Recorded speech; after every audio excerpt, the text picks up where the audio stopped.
За да се реши проблемот со загадувањето во Скопје, треба да се спроведат повеќе мерки. На иницијатива на градоначалникот на град Скопје Петре Шилегов, денеска се одржа работилница на тема загадувањето на воздухот во Скопје, факти, причини, акции, на која беше истакнато дека со една мерка не се решава овој долгогодишен проблем. Мано во изминатиот период спроведе истражување на оваа тема, а денеска на работилницата беа презентирани резултатите. Александар Дединец од Ману изјави дека во студијата како главен виновник може да се наведе загревањето на домаќинствата во Скопје.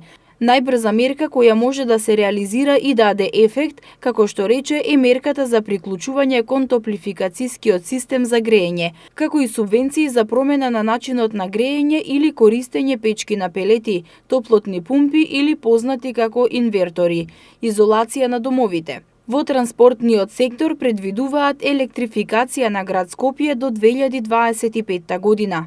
Конкретно за градот Скопје предвидуваме електрификација на градот Скопје до 2025 година, електрификација на такси возилата, значи 60% електрификација на такси возилата со електрични возила и останатите 40% со така наречени плагин електрични возила. Овде градот може да даде исто така големи субвенции, олеснување за такси возилата. Зошто такси возилата? Најпрво, затоа што тие поминуваат годишно голем број на километри. По нашите пресметки некаде над 40.000 километри поминуваат годишно. И со таа километража купување на електрично возило за нив е исплатлива опција. Се разбира, поддржани со одредени субвенции од градот и од државата. За загадувањето на воздухот во Скопје виновни сме сите, истакна раководителката на секторот за заштита на животна средина на град Скопје, Цветанка Икономова Мартиновска. Таа им порача на граѓаните да се придржуваат кон препораките. За загадувањето во Скопје виновни сме сите, или индивидуално или колективно. И затоа не може никој да биде амнестиран од тоа.